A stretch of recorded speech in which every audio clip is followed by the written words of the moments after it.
This video is sponsored by Connell Guides.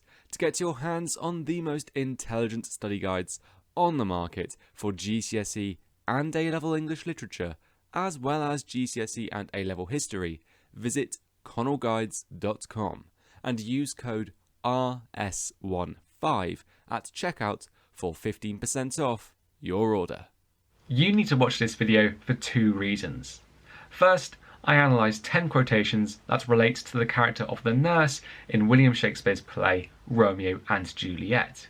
And second, it contains such woefully inconsistent and, quite frankly, dreadful accents that I think you're going to find it funny.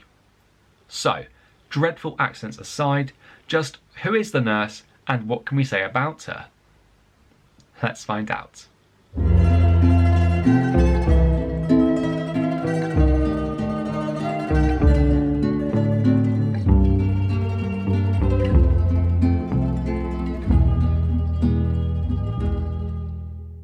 How's it going, Revision Squad? It's me, Liam, aka Mr. Knight, aka DystopiaJunkie, and in this video we are going to have a think about how the character of the nurse is presented in William Shakespeare's Romeo and Juliet.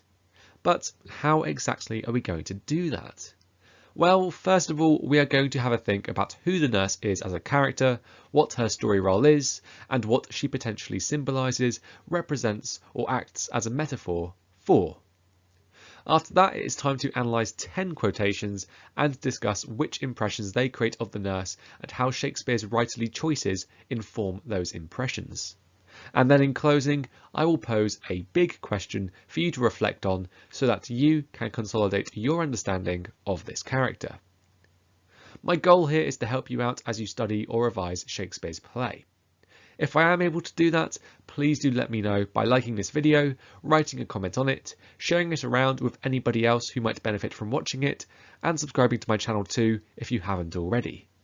YouTube tells me that more than 3/4 of you who watch my videos aren't actually subscribed to my channel, and given that I'm trying to reach 10,000 subscribers by the end of 2022, it would be massively appreciated if you clicked that red subscribe button if you haven't done so already.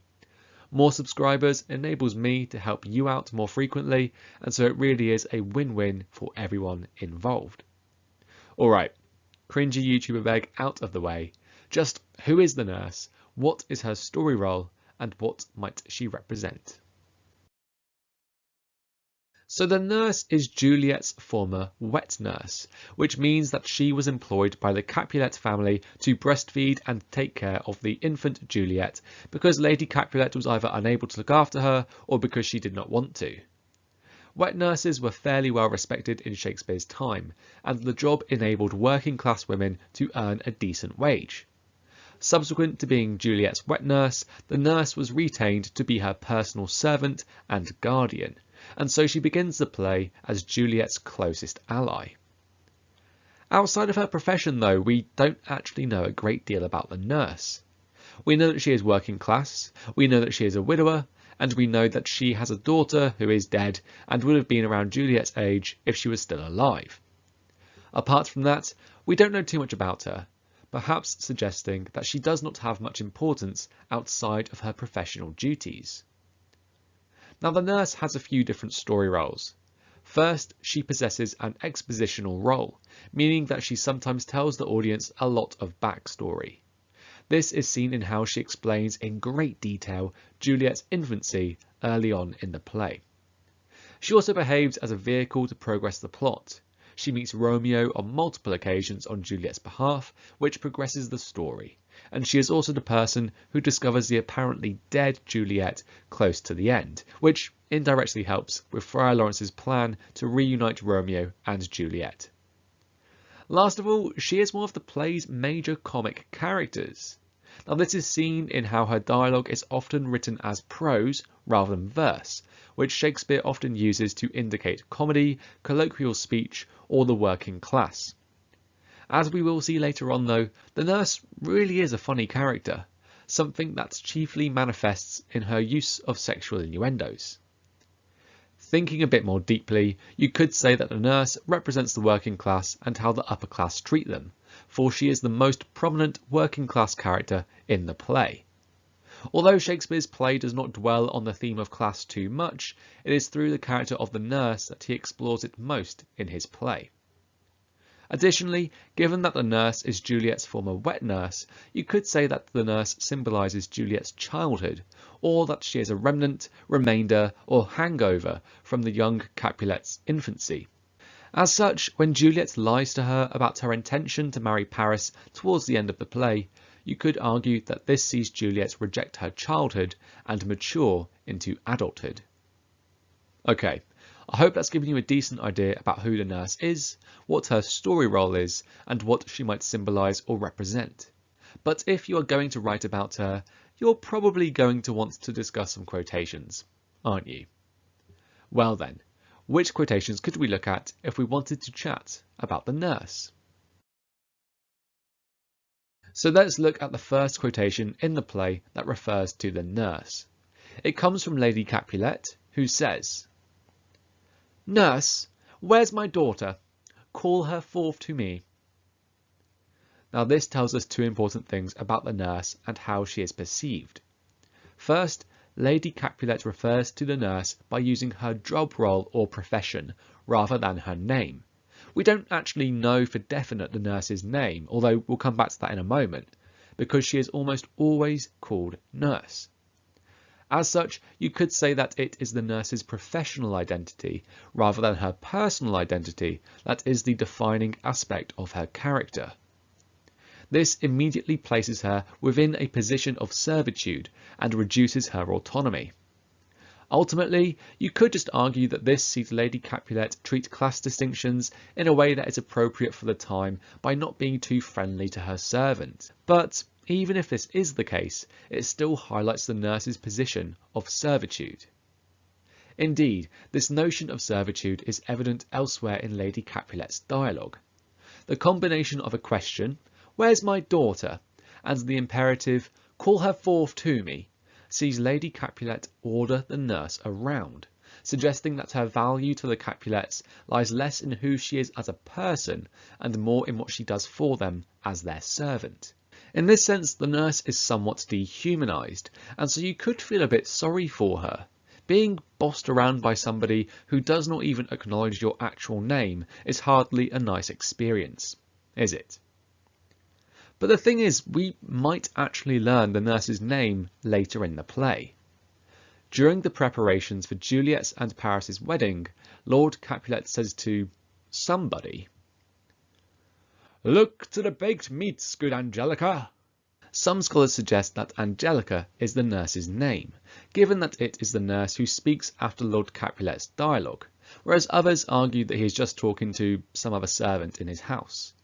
However, if we run with the interpretation that Lord Capulet is actually talking to the nurse though, our earlier impression of her might be altered.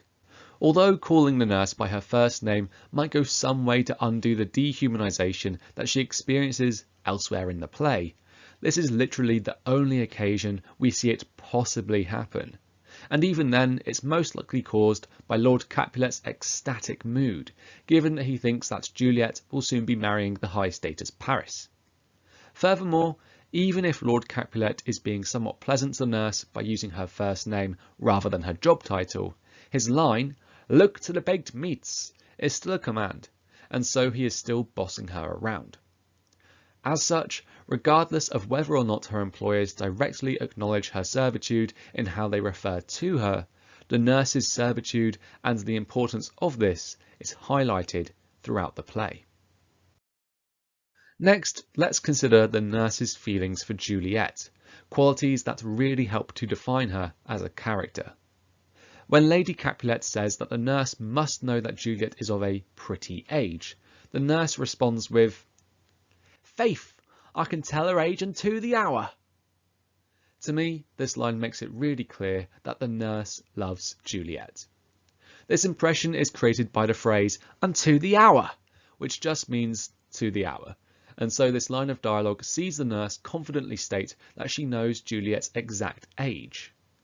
In possessing such precise knowledge, we can assume that the nurse must really care about Juliet, because she goes above and beyond in her duties as the young Capulet's nurse. If being Juliet's nurse was just a job for the nurse, she would not have put in the time or effort to know her charge's age down to the hour. And so because she does have this knowledge, we can see that she has invested a lot of time and effort into taking care of Juliet and knowing a great deal about her. In fact, this level of familiarity borders on the level of familiarity that you would expect a parent to have. As such, I wonder if the nurse loves Juliet so much because she sort of considers her as a surrogate daughter. A little later on in this scene, we learn that the nurse's own daughter, Susan, is dead, and that she and Juliet would have been roughly the same age if she was still alive. It therefore makes sense that the nurse might yearn to shower a young girl with parental love, and given that she essentially raises Juliet as part of her job, the young Capulet is the obvious candidate for this affection. The nurse's love for Juliet manifests elsewhere in the play too. Let's have a look at the following quotations, in which the nurse talks about Juliet to other characters. First, we have, "If you should lead her in a fool's paradise, as they say it were a very gross kind of behaviour, as they say. For the gentlewoman is young, and therefore, if you should deal double with her, truly it were an ill thing to be offered to any gentlewoman, and very weak dealing." And then second of all, we have, "God in heaven bless her, you are to blame my lord to rate her so." The first quotation occurs when the nurse talks to Romeo about whether his offer to marry Juliet is genuine. The second quotation occurs when Lord Capulet goes into a verbally abusive rage following Juliet's refusal to marry Paris. Together, these quotations demonstrate that the nurse is protective of Juliet. In fact, the nurse's protectiveness of Juliet is seen in how she warns Romeo against leading her in a fool's paradise, or in other words, lying to her. The nurse uses negative expressions such as very gross kind of behaviour, ill thing, and weak dealing to dissuade Romeo from misleading Juliet and create the impression that she will view him in a negative light if he were to do so, thus defending her charge's honour and attempting to prevent her from being hurt. In the second quotation, the nurse's use of the second person pronoun you, combined with the verb blame in "you are to blame, my lord," sees her protect Juliet from Lord Capulet's rage by stating that his rating, or in other words his judgment, of her is over the top and erroneous.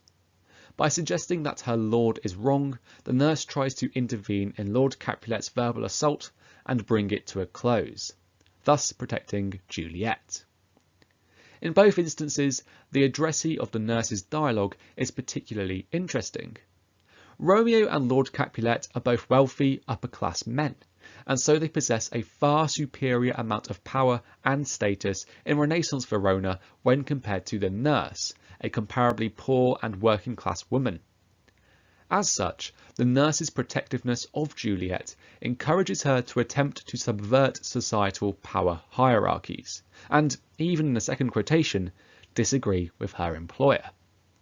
As such, her protectiveness of the young Capulet really is enormous.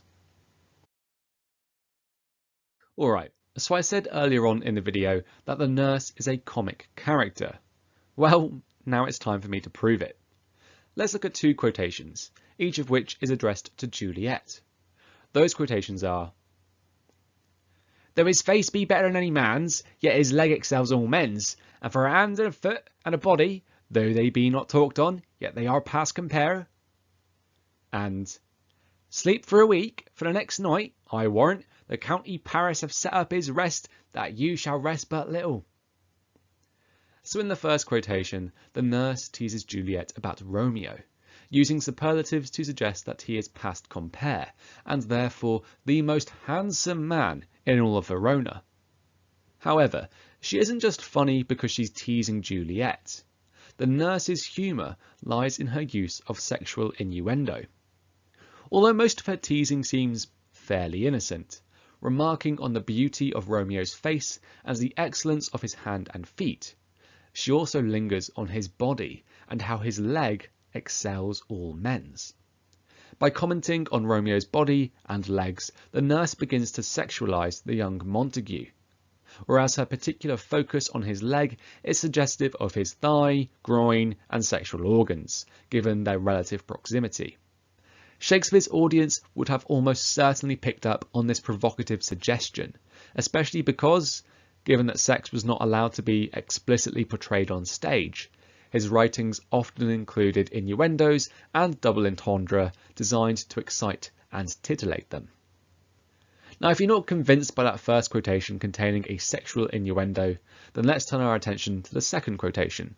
Trying and failing to awake Juliet on the morning of her marriage to Paris, the nurse jokes that Juliet should sleep for a week, because she shall rest but little the next evening. This joke, of course, alludes to Juliet and Paris's wedding night and the consummation of their marriage. Indeed, the nurse's remark that Juliet ought to sleep for a week suggests that she thinks that the young Capulet will be in need of plenty of energy, given what she assumes Paris's plans for the evening are. Such an open reference to sex is likely to have amused Shakespeare's audience, not only because it's both a bit cheeky and a bit of a taboo to openly talk about it, but also because it is laced with dramatic irony. On one level, the sexual innuendo alone is amusing, but it is funnier still because the audience know that Juliet has consumed a potion, faked her death, and is doing literally everything she can to avoid getting married to Paris in the first place. Overall then, the nurse is a working class and comedic character whose humour often manifests in her crude humour or use of sexual innuendos.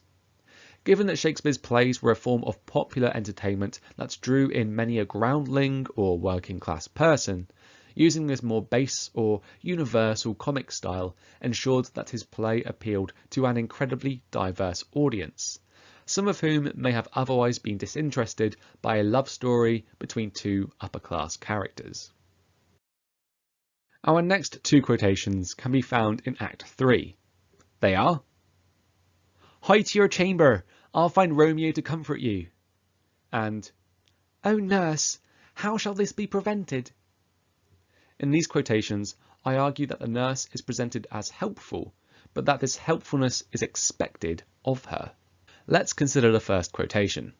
At this point in the play, Juliet is upset following the news of Tybalt's death and Romeo's banishment. Because of this, the nurse wants to help her. This offer of help is evident in the dialogue, "I'll find Romeo to comfort you."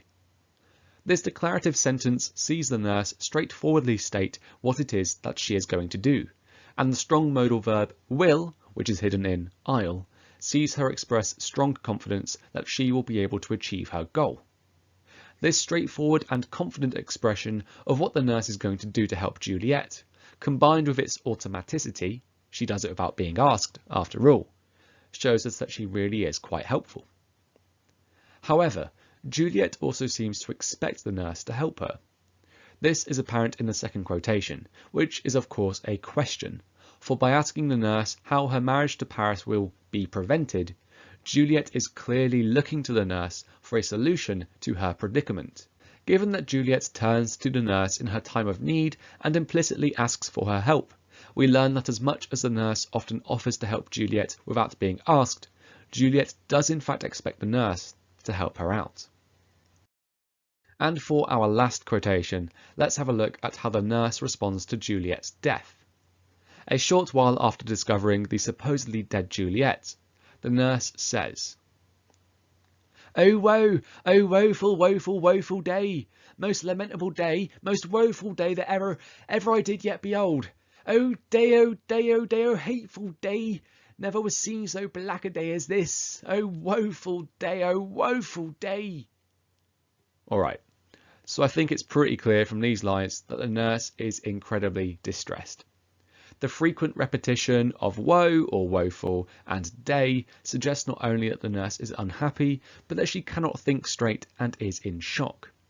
The frequent pauses, as indicated by the repeated use of commas and exclamation marks, likewise suggest that she is struggling to comprehend what has happened, as is the extent of her shock, and so she cannot express herself clearly or fluidly. Furthermore, the repeated use of the exclamation "oh" also reinforces the impression that the nurse is distressed and shocked upon discovering Juliet's supposedly dead body. So she's incredibly distressed. Great. What does that tell us about the nurse as a character? On one hand, you could argue that her incredibly emotive reaction to Juliet's supposed death reveals that the nurse is not a particularly calm character. Certainly, she's not a character who seems especially useful in a crisis. However, a more sympathetic interpretation of these lines is that they reinforce the impression that the nurse really does love Juliet. Her total devastation and use of superlatives, as seen in most lamentable, most woeful, and never was seen so black a day as this, suggests that Juliet's death is the worst thing to ever happen to the nurse, worse even than her husband or daughter dying. Now, if this really is the case, then it appears that the nurse not only loves Juliet, but loves Juliet above all else. Alright, so that's my discussion of 10 quotations about the nurse complete. But don't stop watching just yet, because doing so would mean that you would miss out on today's big question, and you wouldn't want that, would you? So then, today's big question is, to what extent does the nurse act as a mother figure to Juliet? Now, what you do with that question is completely up to you. It could be used to form the basis of a flashcard or mind map. It could stimulate discussion and debate with your friends and classmates if you're revising together, or it could even prompt a short evaluative paragraph. And you know where would be a great place for that paragraph? That's right, the comments section. Honestly, I love seeing the brilliant ideas that you lot come up with, and if you're feeling brave enough to share them with me, I will make sure to respect that by giving them a read and some quick feedback too. So why not give it a go? I look forward to reading what you have to say. And with that question still lingering in your mind, I guess it is time to wrap up this video. Genuinely, I really do hope that you have found this video to be helpful and that you feel a bit more confident when it comes to studying or revising Shakespeare's play as a result of watching it. If this video has helped you out, please do consider giving it a like, writing a comment on it to let me know, sharing it around with anyone else who might benefit from watching it, and subscribing to my channel if you haven't already. Thank you so much for watching. Please remember that, as always, I hope that you have an awesome rest of the day. If you are revising, please do take frequent short breaks, as a burned out student is not a happy or successful student, which is what I think you deserve to be. Alright, so what can we say about the nurse? Well, first of all, I think it's pretty clear that she loves Juliet with her whole heart. Second, we should probably at least acknowledge that she is routinely bossed around by her employers who treat her as nothing more than a servant. But last of all, we should really say at least that she is a right proper funny character.